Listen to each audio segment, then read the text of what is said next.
Yes, welcome to the K. Kente show. This is a special edition. You know, I had to bring my brother. Y'all know who my brother is, man. You know what I mean? He been on my shows quite a few times. You know what I'm saying? The God, you know what I'm saying? The scholar, Mr. Haki Kweli Shakur. I had to bring him for the last day of Black August. You know what I'm saying? Black August, man. Black August is a special month. I mean, not just because my birthday is in August, but it's a special month for what a lot of our people have went through. And I had to bring my brother, Haki Kweli Shakur, to break that down for y'all out there. How you doing, my bro? Free the land, free the land. Everything is good, brother. Everything is good. I can't complain. Um, you know, in the Black August, salutations to all political prisoners, freedom fighters, and everybody who, shout out to everybody who commemorated Black August. Wow, yeah, right, man. Hockey, I had to bring you on, man, because me and you actually every Black August, I want to say probably for the last might be 3 or 4 years, me and you always, usually do videos about Black August, and I said, this is the last day, and I said I had to bring my brother on, man, because we represent Black August to the fullest, man. I want you to break Black August down out there for some people that really don't understand why we always saying Black August. Why they say Black August, man? Explain that to the people, Hockey, man. What Black August represents, though. Yeah, I like to always start it off this way, so people who don't know what Black August is can understand it. I always like to start off by saying, you know, what it's not, because a lot of people get it confused. Um, First of all, what it's not. It's not a celebration month. It's not a second Black History Month, because a lot of people like to get Black Mm-hmm. August confused with Black History Month, and a lot of people think Black August is the second Black History Month. It is not. Okay, So that's good. something that I want to make clear off the top. It's Yeah, not a second Black History Month. it's a month of resistance. Yes, Black August is a month that you know that's dedicated. First of all, let me say Black August is a commemoration month, so people can Yeah, understand it. So people won't get it twisted. It's a commemoration month for resistance and individuals who chose to resist, you know, um, throughout the history of our existence here in North America. And more specifically in more modern day times, you know what I'm saying, like in the 60s, the 70s, yeah, even the 80s, you know what I'm saying, leading up until that time period and all the way up until now. Um, Black August is a specific month it has two aspects to it.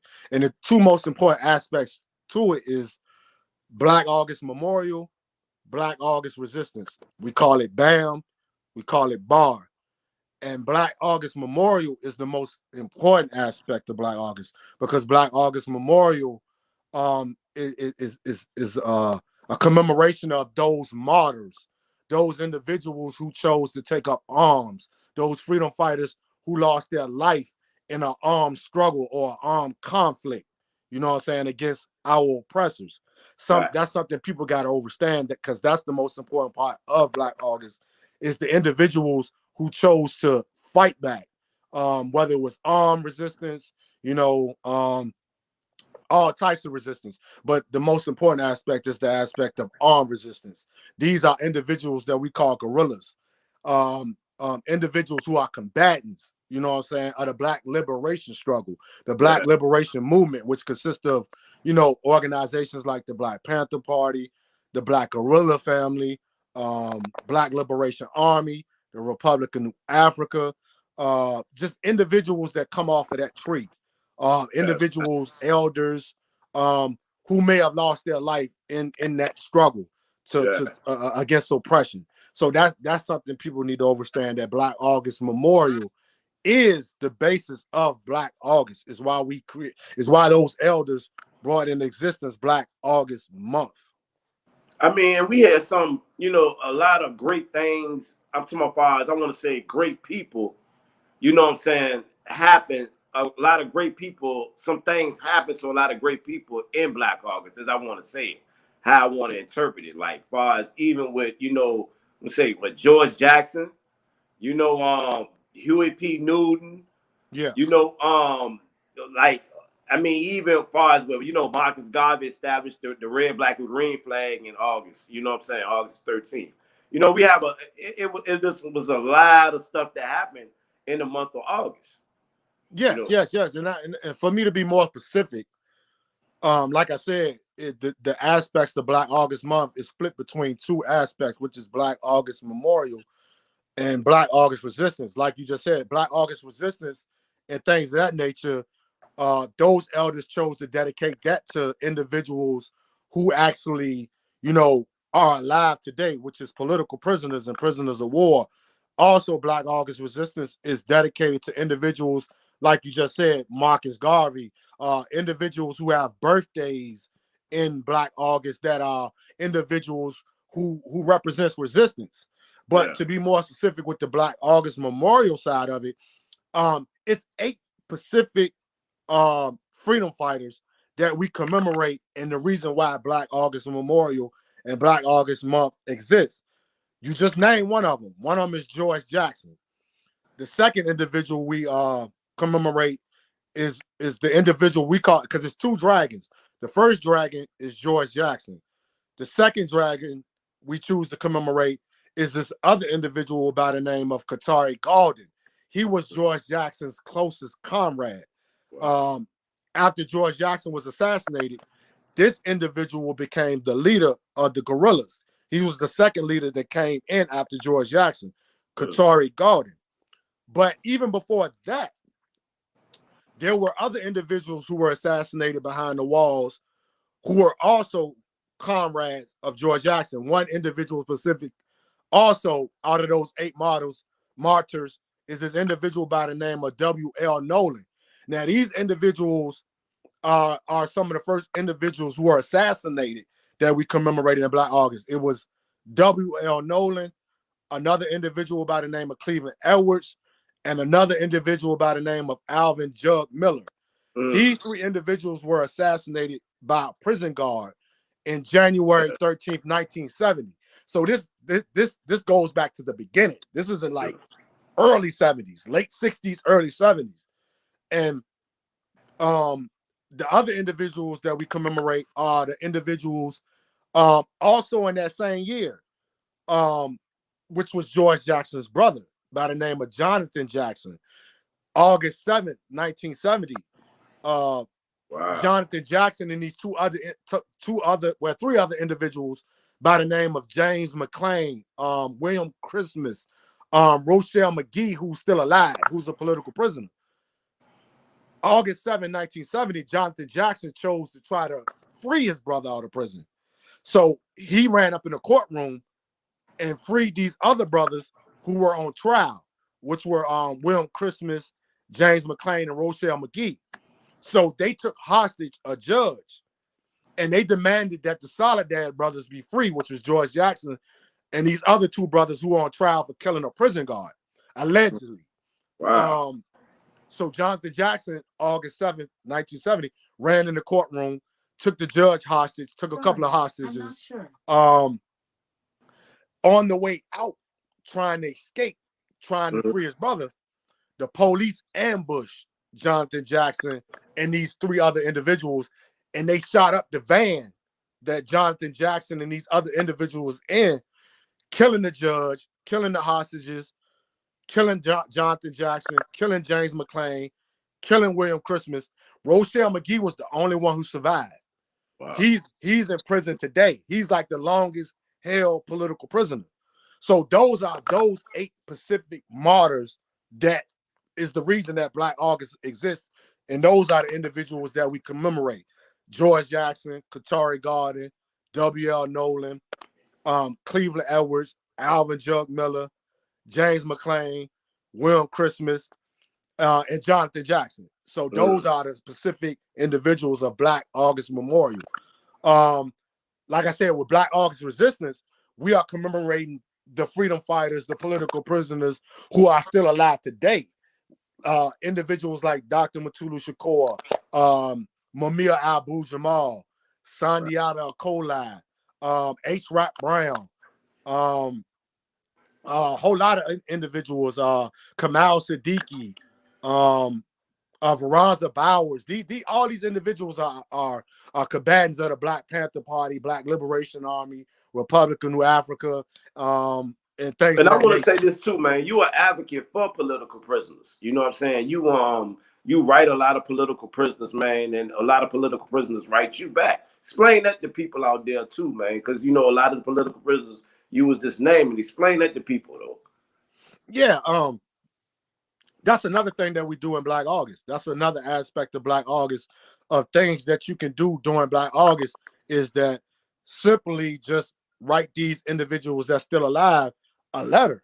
You know what I'm saying? Because, you know, that's another aspect of Black August, is the aspect of remembering those individuals, not letting them individuals be forgotten. You know what I'm saying? Because like I said, it's a lot of new African Black people out there now today who have no clue that these individuals exist, or these individuals even took up this type of struggle on behalf of the new African nation, or on behalf of Black people. They don't know it's people that's out there that sacrifice for them outside of the, you know, common education that we get. And like I said, this is no knock, because they are part of the struggle too. The civil rights movement tends to overshadow the Black liberation movement because Yeah, of how yeah, the government has painted the Black liberation movement as a movement that was kind of like negative. They try to put them in a negative light, and they try to put the civil rights movement in a positive light. You see what I'm yeah, saying? So a yeah. lot of individuals need to get that confusion overstood. Mm, That is that no, both of these sides of our leadership and our struggle, both were struggling on behalf of our people in a positive way. They yeah, just chose to take one side and try to paint them as the evil side, or the so-called terrorists, or the so-called criminals. No, yeah. this is another reason why we commemorate Black August, is to clear up all the nonsense, the propaganda surrounding these individual names, to let people know that no, you got individuals out here who took the ultimate sacrifice, which was either death or incarceration. You see what I'm saying? And that these individuals should be venerated. They shouldn't be forgotten. So Yeah. one of those aspects of venerating these individuals and letting them know that they ain't forgotten is to write them a simple letter. Like, these letters are upliftment for their spirit, because these individuals been so you know, incarcerated for so long. Most Yeah. of these individuals are averaging 35 plus years. Some individuals have done over 50 years. You see what I'm saying? So it's like, all they asking for their people, for their sacrifice for their people, is to hear from their people, to Yeah. let them know that they're not forgotten. You see what I'm saying? So I encourage anybody, even your kids, like that. This is something people got to understand. You can incorporate Black August into your family activities, your household activities, and all this is based on, it's education. At Mhm. the end of the day, it's educational. So why you, just like you said, they don't teach about Black August in school, and they probably never will. You know what I'm saying? Teach about that. Right, They're not gonna teach, like you said, they're not gonna teach about the resistance right. of us. You know what I'm saying? That's why we always have the civil rights movement and all that. But people really do need to know about the people that resisted. You know what I'm saying? Like Nat Turner. Where we Yes, from? You know what I'm saying? Down here in Virginia. yes, You know what I mean?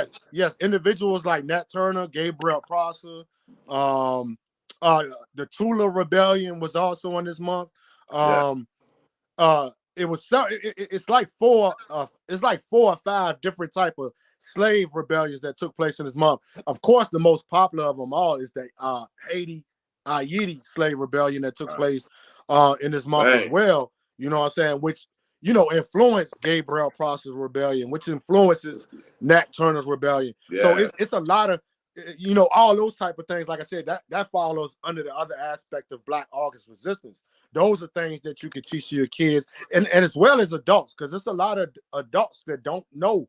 It's a lot of it's a lot of our parents that don't know about Black August. I Yeah. never heard of Black August or these freedom fighters or these type of events that took place in August, because, like I said, the power structure, the ruling class, they don't want Black people to be teaching resistance to their offsprings, to the next generations, or to be educated on it, because it's going to spark something in their mind that they was never ever taught, which is resistance. You see what I'm saying? And it's also going to go down a deeper wormhole of showing people that there was a whole nother deep struggle that took place from the time period of slavery up until now, that they don't want the Black family to know about. They don't want the Black nation to know about, which is, you know, ultimately it was Africans, new Africans out here who were trying to separate from our oppressors. That aspect, they don't want you to teach your kids. They don't want you to spread this information that it was Black people fighting to separate from their oppressors or separate from America. You see what I'm saying? So that's why they have, through COINTELPRO and things of that nature, this is why they suppress that history from Black folk. Facts. Yeah, that's deep, man. That's the month of Black August, though. We want to that's talk why Black about that. August is important. Very, very important. And I want to talk about put the connection. I want you to put the connection together between like Black August and even just like far as with mental health issues. I want to speak on that. Especially with Black people, man. I feel like every last Black, including me, everybody, we all have mental health issues going on with ourselves. You know what I'm saying? We can't get along. It's just an attitude. It's just this. It's just that. So explain it to the people as far as that mental health issues thing going on dealing with our people, though, man. Yeah. First of all, like when I'm talking about like mental health. So first of all, let me just say this: when I'm talking about mental health, I want individuals to understand that we're not speaking, me and other individuals, we're not speaking on mental health in a bad way. We're speaking on mental health as a health issue. Yeah. Like every other normal, typical health issue that new African people, Black people suffer with and deal with in the Empire of America, we want Black mental health to be seen as something that's natural health things that you need to be checked out for. Don't look at mental health in an aspect that has been painted through our oppressors, like through European type of indoctrination, which is they try to make mental health as something that's bad or retardation. Yeah, that's what I say. Retarded. Or things that is bad or seems like it's just not good. No, mental health is your most important health aspect period in life. You got to have good mental health. You see what I'm saying? So it's like that's something that should not be seen as bad. That you're trying to seek a healthy mind. Put it like that. That's not bad. That's something that should be painted in a good light. Because it's something that Meek Mill tweeted like a couple of months ago that I agree with. Meek Mill was like, "Yo, no, we got to try to make mental health popular. We got to make this something that's good. We should make going to see a psychologist a good thing, because we got to understand trauma. Period. Trauma is something that's been passed on from generation to generation, bloodline to bloodline. You know what I mean? Slavery. Period. You see what I'm saying? Slavery. Period. It's something that conjured up trauma in the Black family throughout history because of the abuse, the emotional stress, the captivity, the health issues, you working for another person for free, you're being whooped all day, you're being beat upside the head all day. No, these are things that has been passed down from generation to generation. The emotional stress, the trauma shock, you know what I'm saying, of our oppression. Our national oppression. This is something, because we're still going through it today. This is something Black folk need to understand. We're still going through the same oppression that your ancestors went through. You know what I'm saying? It's just in different forms, different ways, different aspects, but it's still the same oppression. Yeah. But you got to understand that this was passed down through your bloodline, your ancestral line, this trauma. But connecting that to Black August, taking it to Black August, we got to understand that another aspect of Black August that we're trying to shed light on during Black August is the prison industrial complex, mass incarceration. An aspect of mass incarceration awesome. And I gotta put this out here. And it's gonna connect us all to the trauma and the mental health issues and how all these things are interconnected. It's an ecosystem. We gotta understand that when Black people go to prison, you gotta understand this is by design. Just like the thing that they say the school pipe to prison line. You see what I'm saying? Yeah, the school prison pipeline. to prison pipeline. Yeah. All these things are the same thing that are offsprings of slavery. We just call it neo-slavery. Right. So my thing is this: people got to understand when Black people, Black men, Black women, when they go to prison, because a lot of people tend to, like, I guess either ignore it or they try to, I guess they look at prison as a whole nother world. No, Yeah. when Black people go to prison, the same thing we face outside the walls are more horrific behind the walls. The racism don't stop. The brutality don't stop. The oppression don't stop. Yeah. The mental oppression don't stop. It gets worse when you go to prison.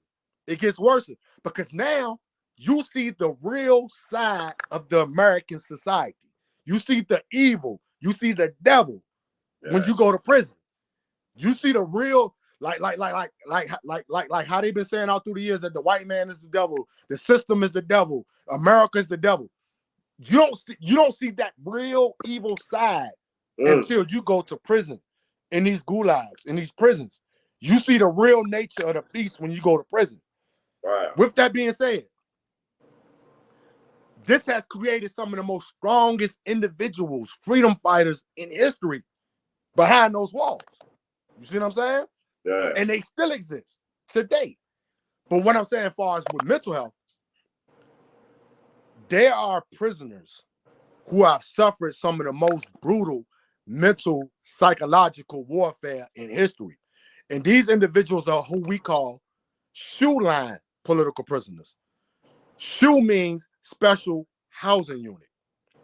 And what the special housing unit is a unit that they created on the West Coast where they locked up a bunch of individuals who they are deemed troublemakers. But these are truly conscious individuals, elders who are people that's trying to educate other prisoners behind the wall to rip the shackles off their brain, rip the shackles off them to try to transform them into better, productive human beings, men, women. So these individuals are labeled as troublemakers. Wow. So they created the special housing unit. And what the special housing unit is a unit that's, how can I give an example? When they lock you in the special housing unit, it's called solitary confinement as well. These cells that they lock you in are no bigger than your bathroom. Imagine how big your bathroom is in your apartment or your house. Yeah. No sunlight, no people, total isolation. And how long they keep them isolated for?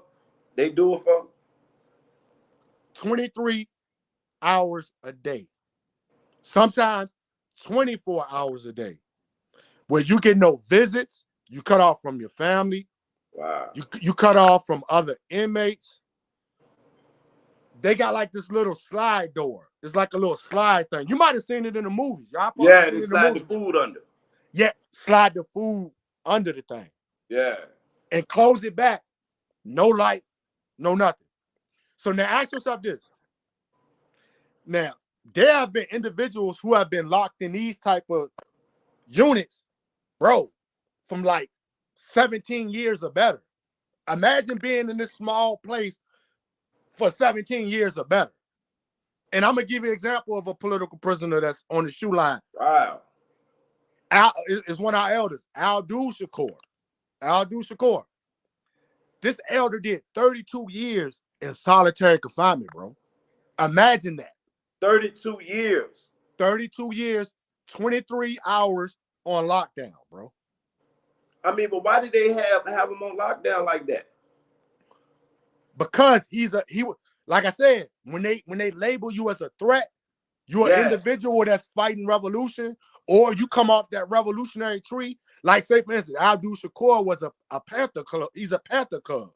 So his daddy and people that came before him were Black Panthers. So he was a Black Panther cub. So when he came into prison, he was already labeled as a threat because he comes off the Panther tree. You see what I'm saying? So individuals like that, they get targeted automatically.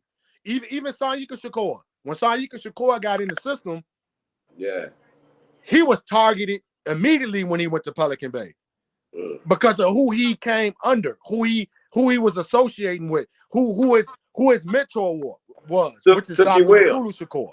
You see what I'm saying? So individuals like that, they got targeted. And this created a whole nother line of political prisoners, which is who we call the shoe line political prisoners, because these are political prisoners who suffered horrendous solitary confinement. This the question I want to ask though too.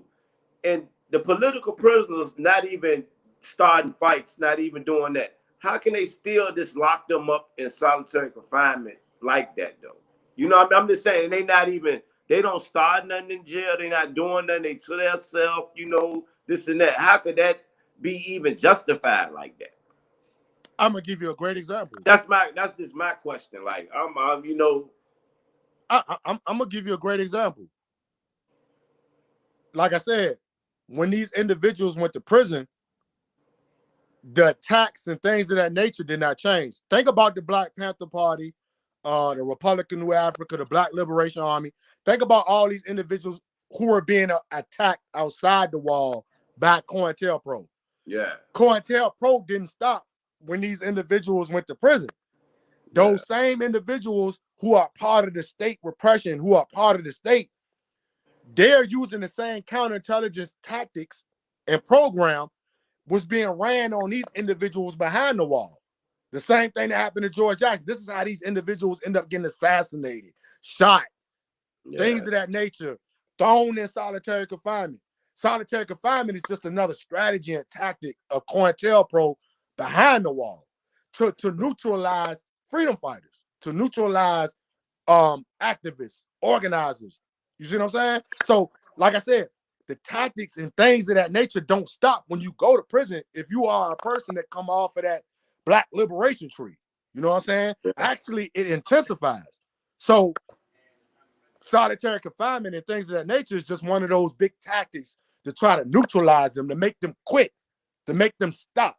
You see what I'm saying? So, you know, all these individuals, they fell victim to that. You know what I mean? Whether they did anything to violate prison codes or not, it really didn't even matter. They just was being targeted, just like the individuals were being targeted outside the wall. You see what I'm saying? So that's how they got in solitary confinement. But guess what? In July 2011, these individuals organized a mass hunger strike. Sanyika Shakur even took participation in this hunger strike. Mass hunger strike across the America, but specifically in California. This hunger strike was so massive and so organized that a couple of years later, some more shoe line political prisoners, they sued the state of California. They sued the prison system of California. One political prisoner, I got to give props to, he's an elder, was Sidawa Jama.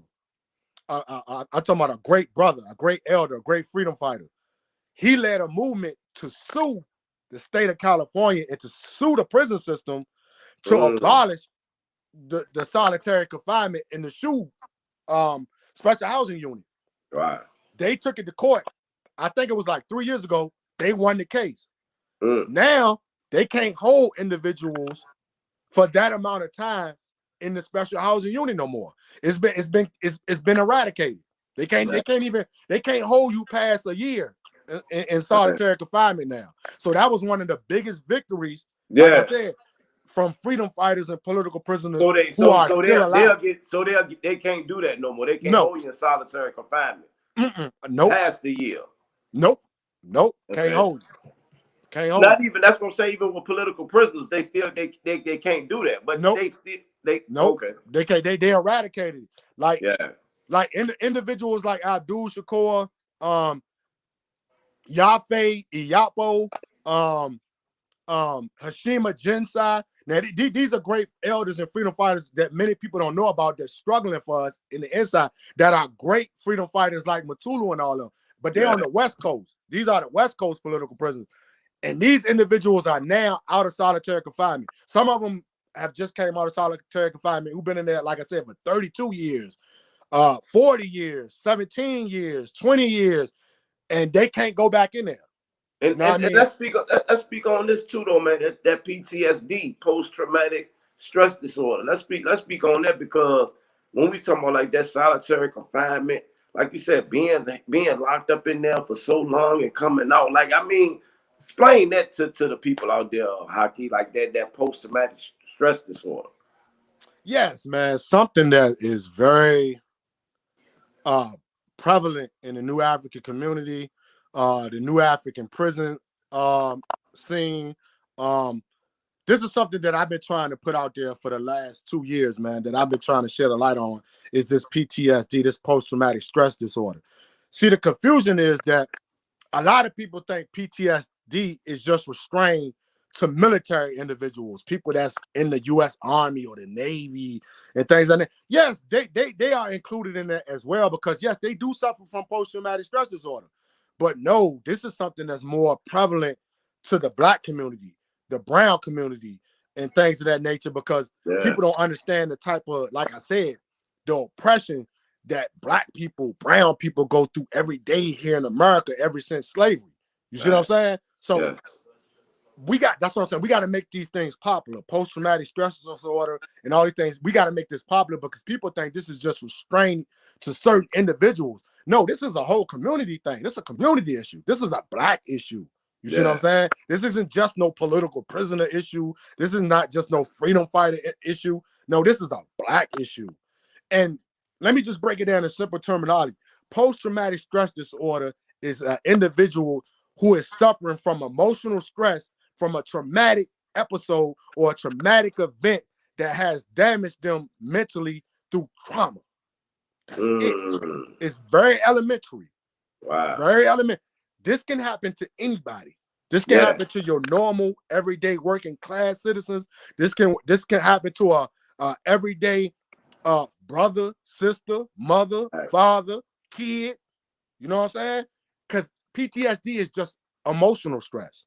You're going through emotional, mental episodes off of a traumatic, reaction to something. Something traumatic. That's all it is. It's simple, elementary. And post-traumatic stress disorder is something that's very prevalent with prisoners. Like I said, with the solitary confinement, being locked up in prison all those years, when you get out and try to come back and try to be normal and try to reestablish yourself in society, man, these individuals are not normal. They need psychotherapy. They need psychological help. You know what I'm saying? For being restrained in those oppressive conditions and things of that nature. The same thing outside the wall. With Black folk, we suffer through trauma every day in the New African Black community. Why? Poverty, dysfunctional households, drugs in the household, in the community. And the most important thing that we're trying to combat today, which is the Black violence. We live around Black violence every day. We see it in our community every day. That's traumatizing Black people every day. Every day. To see your brothers and sisters being murdered every day for the last 30-something plus years. And you think, and not even that, because you're being attacked from your original oppressors. Police terrorism is another emotional stress episode that you can get emotional stress. Seeing Black kids, Black women, Black men being murdered by police every day. People who's supposed to protect you. Now, these are people that's supposed to protect your life, but they're taking your life. You see what I'm saying? That can cause emotional stress and things of that nature. But the most important thing in the Black community, like I said, two things that's causing severe post-traumatic stress disorder is the domestic abuse in your household. between the black man and the black woman. Man. Coming up in the black community, seeing that your parents in domestic relationships. Yeah. Is being passed down from generation to generation, all the way up until our generation, me and your generation. Yeah. You know what I'm saying? Our generation is feeling the effects of that. You know what I mean? From the domestic abuse, the domestic violence, because we got individuals in our age group that are domestic terrorists on their woman or their man. Yeah. You see what I'm saying? So you got individuals every day walking around not knowing that they suffering from PTSD. Yep. From abusive relationships, toxic relationships. You see what I'm saying? Things of that nature. And the other part of the twofold, like I said, which is individual who experiences violence. You see what I'm saying? People who, you know, who might not even come from that walks of life, you experience violence, like getting shot at, stabbed, watching your friends get stabbed, watch your friends getting shot, watching your friends die. That conjures up PTSD. Yeah. You see what I'm saying? And it's individuals that's walking around every day in the New African community don't know that they got PTSD. Yeah. And I break it down even more simple than that, because a lot of people take this PTSD terminology as something big. It's confusing to a certain degree. No, I just simply say you suffer from trauma. Mm-hmm. I make it elementary. You see what I'm saying? Like, you're suffering from trauma. I suffer from trauma. Yeah. I've been attacked before. I still suffer from that trauma. You see what I'm saying? Some people, trauma or PTSD is worse than others. You see what I'm saying? But my thing is this: we have to make psychotherapy, psychology, psychotherapy, therapy, period. Let's just break it down to elementary. Therapy, period. Yeah. Make it popular. It's nothing wrong with going to talk to a therapist if you're not right mentally. Because these things are conducive to your relationships with anybody that you're dealing with. Whether you're dealing with your friends, your mama, your daddy, your brother, your sister, your partner, your boyfriend, your girlfriend, your wife, your husband. This shit is important. Yeah, it is. Because if you keep taking that mental baggage or that mental emotional stress baggage around, walking around 24/7, 365 days out of the year, you walking around with it, it's never going to produce conducive, positive relationships with individuals that may love you. And see, the partners get used to it, whether it's a man or a woman. They get used to the abuse, whether it's physical abuse, verbal abuse. So when they get out that one, they might meet a nice guy or whatever, and they ain't even used to that, and they don't even want that. They still want the verbal or the abusive abuse.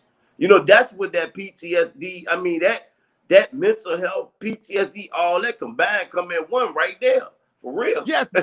And I'm gonna tell you why, because people gotta, like I said, it's how terms are being used. PTSD and trauma is a disease. It's a mental, emotional stress disease. You see what I'm saying? With any disease, guess what? This is facts, scientific. Now we got to be scientific. We got to be scientists. You can be immune to any. You can get immune to your disease. Alcoholics get immune to alcohol. Yeah. Heroin addicts get immune to heroin. Cocaine addicts get immune to coke. This is where addiction comes from. Addiction comes out of immunity. You get immune to the shit to the point that, because in some cases immunity means good, but in some cases immunity means bad. Yeah. It goes back to the science of duality. It's both sides of that quarter. It can go either way. You can be immune to something in a good way. You can be immune to something in a bad way. But what I'm saying with the trauma and things of that nature, you can get immune to the abuse and addiction of it.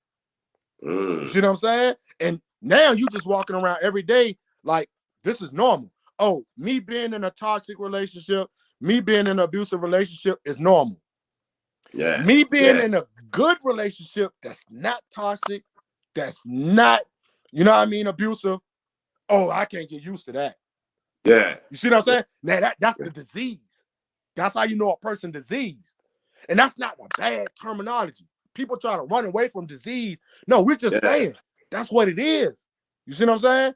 Now you run from that, but you immune to this. You see what I'm saying? So that's why we got to get this in order. I Because feel guess you. what? I feel what you're saying with the terminology though. That because that you gotta do make it simple like that. I feel you what you're saying on having the right terminology for that. Yeah, because let's be honest, man.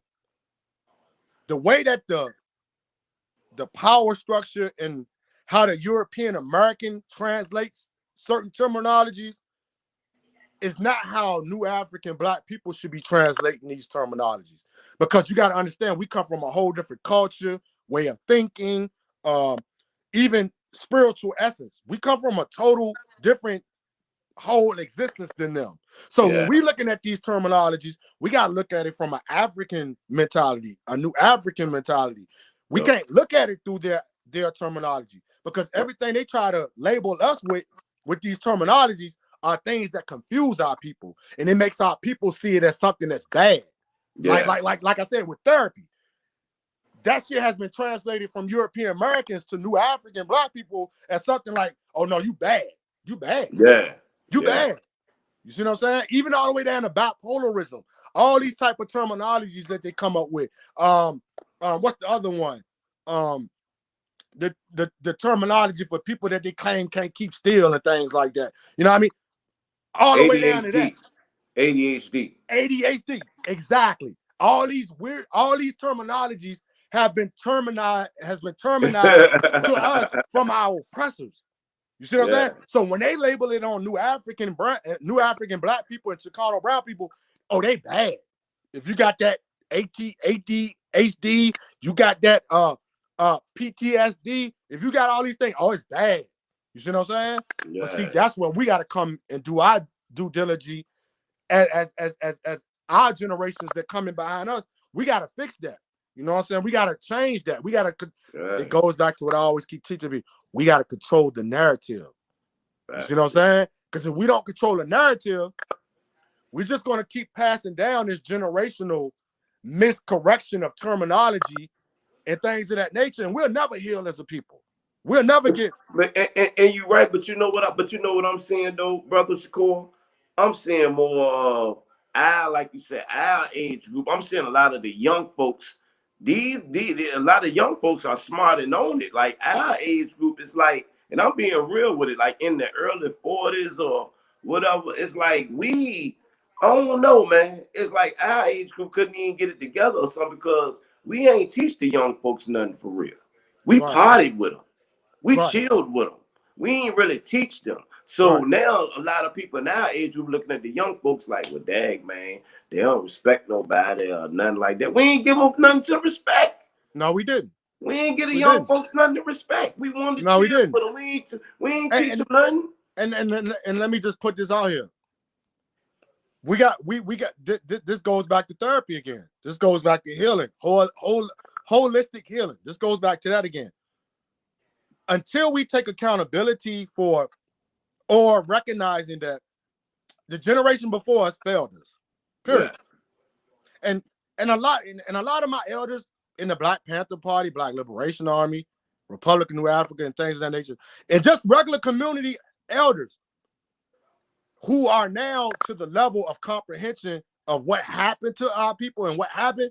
This is why you need elders, because they would teach you and tell you that yes, our generation failed y'all. Yeah, we did. Yeah. You see what I'm saying? But see, that's the first step to healing, is recognizing that y'all failed us. Yeah. Guess what? Guess what time it is for our generation, Kente? We What? got to recognize we failed them. Yeah. We Facts. failed the Yeah, ones. I agree. We failed the ones that's coming behind us. You see what I'm saying? Yes, we failed them. Yes, we failed them. You know what I mean? Even some of us are failing our kids right now as a parent. Bad parenting. Wow. You're failing your kids, right? Yeah. People in our 40s right now, y'all are failing your kids right now. Plus, you're failing your community.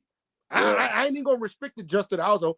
You're failing your community right now with your Yeah. parenting skills. You see what I'm saying? Your kids are not your friends. Yeah. That's your daughter. That's your son. Get them in line. get them right. You're the parent. You birthed them. Yeah. You see what I'm saying? This is not your buddy that you hang out at the club with. You see what I'm saying? That's a lot of mistakes. That's why a lot of parents are failing. My son, I never treated my son like he was my friend. Never. Yeah. No, I'm the father, you the son. Yeah. You see what I'm saying? If that mentality of trying to treat your kids as a friend has caused us to fail a whole other generation. You see what I'm saying? Yeah. All of them, and the crazy thing about it, all of them are not being failed because, like you just said, there are youth that's up on this, that's up on mental health, that's up on PTSD because they're learning from guess who? The community elders. Yeah. You see what I'm saying? Because they're not getting it from the household. You know what I'm saying? And this, like I said, a lot of those college students are revolutionary. You see what I'm saying? Because they're seeking it from the elders. They're not really getting it from the household. They're going outside the box in order to get the truth. Yeah. In simple terminology, to get the truth. They're getting it from the elders, the organizers, the community organizers, the freedom fighters, and things of that nature. They're not necessarily getting it from the household because their parents ain't equipped. They're not qualified. And one thing I could say about the youth, though, too, we talk about them like we talk about them always killing each other and stuff. But what I could say is, I feel like they got a little more camaraderie than our age group had a little bit on doing certain things or organizing or coming together. I noticed that with the younger folks. You know what I'm saying? I mean, you want to speak on that one? I would say to a certain degree, yes, that's true.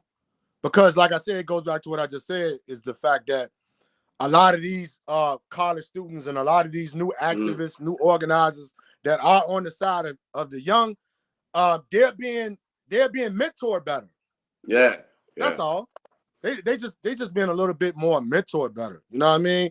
Because a lot of people from our generation, we were kind of like, how can I put it?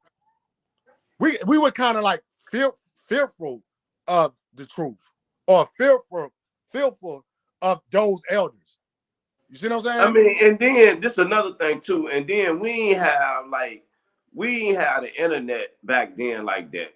I mean, I don't mean to blame it on social media or the internet, but it's kind of different. We came up off the era of we had pages. You know what I'm saying?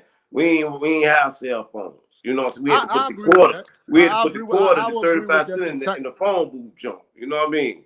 So I will agree that the technology has helped. Yeah, the technology has helped. Technology help because, like I said, your cell phone and all these type of things, it's a baby computer.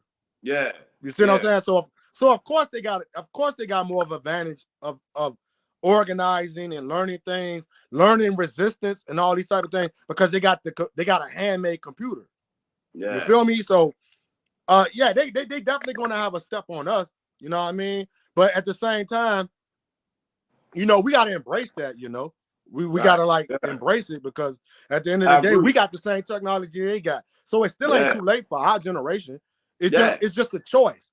Do you wanna be an individual that's not a part of solving the problems, or you still want to be a person that's just in the shadows complaining about the problem? You see what I'm saying? Because now you got a whole computer box in your hand that you can stay updated on what's going on with the Black struggle, Black August, all these type of things. You feel me? Like you got a box right here. It's no excuse. You know what I'm saying? At this point, like I just feel like at this point, it's no excuses. Yeah, and like you said, man, they don't make Black August popular. I mean, they don't make it like a history fact for people to know. Like it wouldn't be in your kids' history book. It wouldn't be in no book. You know what I'm saying? You really got to search for it and learn about it yourself because they not going to teach you about Black August. And see the thing with that, that's my whole point. See, the thing was that it goes back to, like I keep telling you with the terminology, we got to control the narrative. So if we know that the public education system, which is a colonialized education system, which is a system and an education system that's the enemy of our people, we have to create our own one. We have to create our own source of educating our kids about Black August. And this is something I definitely want to say. I got to throw this in here. Go ahead. Because this is something that my elders taught me, is the fact that Black August is not just restricted to Black August. Black August is a lifestyle. This is something that you should be doing 365 days out the year, 24/7. You know what I'm saying? 7 days out the week, if you can implement it that way. Yeah. It's the same thing that we have an issue with Kwanzaa. People think Kwanzaa is restricted to December to January. No, Kwanzaa principles is a way of life. You see what I'm saying? This is something that you should be implementing in your family household, in your family structure, which is the first organization, which is family. Family is the first organization of the community. So you should be teaching Kwanzaa throughout the year. Don't wait till the Kwanzaa commemoration or the Kwanzaa observation. No, this is something that should be a lifestyle. Black August is a lifestyle. This is something that George Jackson and all these individuals who died and sacrificed themselves for, was to make it's for Black August to be something that's a lifestyle. Not just no month, not just the month that we set out and we just commemorate it for a month. No, the whole principles and things of that nature behind Black August is something that's a lifestyle. It's African, it's New African, it's Black. You see what I'm saying? This is something that you should be teaching your kids throughout the year. Don't stop when Black August stops. You see what I'm saying? That right there is some of the biggest mistakes that we have made as Black folks, is that when we have these type of things that's ours, that can help our communities and can help our families, we stop when it's over, when it's so-called over. Like even with the colonizers' Black History Month. Black History Month shouldn't stop in February. It should continue on throughout the year. You see what I'm saying? That's our biggest mistakes right there, Kente, is that we stop. We keep stopping. Like, no, it's not restricted to no month. We have to take these things and make it habit, culture, lifestyle. I mean, like you said, though, we got to control the narrative, but it's kind of hard for us to control the narrative when they just say, well, let's make the niggas Black History Month in February. We'll give them February. It's like they just give us stuff. This to say, what I'm saying? This to say, well, we gave them that. You know what I'm saying? We gave them some stimulus checks. That's that reparations. We gave them like 3 stimulus checks went out. What is it, 2 or 3? How many stimulus checks went out? 2 or 3? I think 3. 3 of them. Oh yeah, they say, oh yeah, we already gave them that reparations. Like, I'm just giving you an example. Like, that's how the system work with us. Like, until we learn how to control the narrative, that's how I guess it'll always be. Yeah, but see, that's what I'm saying. Like, do you just give up? No. You should never be a person that give up. You see what I'm saying? Definitely not. Whether they give you a month, whether they give you a week. But what I'm saying, definitely not. But what I'm saying is, if you don't have the collective people on the same wavelength, you know what I'm saying? How does that supposed to work, though? We do have enough people on the collective same mentality. It boils down to simple organizing, bro. That's where the confusion always lies and has been lying for the last 25 years. It's the organizing part, bro. Because you got to understand, we got different segments of organizations throughout the Empire of America who wants to do things their way. They don't want to do it as a collective. And that's why we keep being restrained to a standstill and we're not liberating ourselves, because we got too many segments of organizations that want it done that way. They want it done this way. And like I said, they still separating us like they did the elders. You had the Black Liberation Movement and you had the Civil Rights Movement. You still got these popular movements that our enemies accept and embrace. You see what I'm saying? These are you Negroes' leadership. This is your leaders. You see what I'm saying? Your Al Sharptons, your Tamika Mallory's, and all these so-called individuals are on the so-called embracement of our oppressors. But then you have a whole other resistant movement that's still taking up the torch and the legacy of the Black liberation struggle. You see what I'm saying? Still being painted as negative, still being painted as criminals, still painting resistance as criminology. You see what I'm saying? So it's still like a civil war going on. You see what I'm saying? between organizations and movements. You see what I'm saying? But all we gotta do as far as, you know, the new African independence movement or whatever movement you're a part of that's on the right side of history. Because like I said, there's individuals who's on the right side of history and there's individuals on the wrong side of history. You see what I'm saying? All the individuals who are on the right side of history come together. Come together. That's all we got to do. Organize, brothers. Organize, sisters. That's our strength. Our strength is in organizing. It's in nothing else, bro. The only reason why we losing right now to this empire is that we're being, like Bobby Seale said, we're being out organized. Period. Simple as that. If we can control a narrative of organization, bro, we'll get out of this situation real fast. Oh, yeah. Real fast. But it's the simple thing of learning how to organize. Some individuals don't even want to take the proper steps in organizing. Yeah. So that goes some more confusion. Cats don't even want to learn how to organize. Oh, no, because we ain't in no organization generation right now.